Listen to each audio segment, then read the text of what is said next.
প্রিয় দর্শক, ফিরে আসলাম বিরতির পর। আজকের বিষয় ছিল ইসলামী সংস্কৃতি কি। প্রিয় শায়েখ, আমরা যে আলোচনায় ছিলাম। জি, যে কথা বলছিলাম, ইসলামী সংস্কৃতি হলো আল্লাহ তাআলা যতটুকু আদেশ করেছেন এবং তিনি যা নিষেধ করেছেন সেটাকে পরিপূর্ণভাবে লালন করা বা ধারণ করা।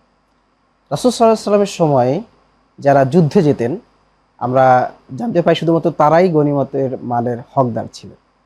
কিন্তু তিনি কবিদেরকে এবং সংস্কৃতি মনা মানুষদেরকে কি পরিমাণে ভালোবাসতেন যে তারা যুদ্ধে অংশগ্রহণ না করলেও তাদের জন্য একটি গনিমতের মালের সম্পদের ভাগ আলাদা করে রেখে দিতে হবে। সুবহানাল্লাহ।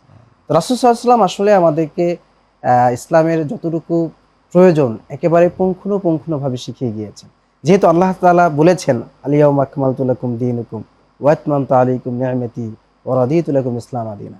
এটি একটি পরিপূর্ণ জীবন ব্যবস্থা।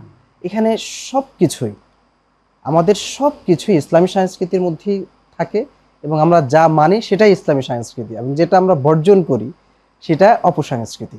এবং অপসংস্কৃতির বিধায় আল্লাহ সুবহানাহু ওয়া তাআলা ওর থেকে আমাদেরকে বিরত থাকতে বলেছেন এবং ইসলামী সংস্কৃতি হলো যেটা আল্লাহ তাআলা আমাদেরকে গ্রহণ করতে বলেছেন। মাশাআল্লাহ। তো ইসলামী সংস্কৃতির আরও কিছু বিষয় আছে যেটা আপনি একটু আগে বললেন, যে আনন্দ বিনোদন। সে আনন্দ বিনোদনগুলো ইসলামী সংস্কৃতি কতটুকু পারমিট করে? অসংখ্য ধন্যবাদ, খুব ভালো প্রশ্ন করেছেন। আসলে আনন্দ বিনোদনের জায়গাটা কিন্তু ব্যাপক। আনন্দের জায়গাটা আসলে এক একজনের মানসিক চিন্তার জায়গা থেকে এক এক রকম। কেউ আছে মুচকি হাসি দিতে পছন্দ করে, কেউ আছে খটখট করে হাসি দেয়। এবার আসি খেলাধুলায়। কিছু কিছু খেলাধুলা আছে যেগুলোতে অনেক সময় নিয়ে খেলতে হয়, তখন নামাজের সময় চলে যেতে পারে। তো নামাজের যে ফরজ বিধান আছে, শুধু নামাজ না, এক কথায় আল্লাহ তাআলা যা আমাদেরকে আদেশ করেছেন যেটা আমাদের জন্য ফরজ, সেই ফরজ বিধানগুলো যদি ছুটে না যায়, সেই ফরজ বিধান যথাসময়ে যথাযথভাবে পালন করার পরে আপনি আপনার জীবনকে যেভাবে উপভোগ করতে চান সেভাবেই করতে পারেন, এর মধ্যে কোনো বাধা বিপত্তি নেই।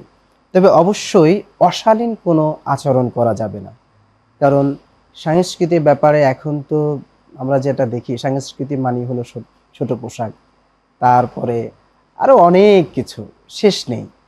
তো শালীনতা সংস্কৃতির বাহিরে কিছু নয়।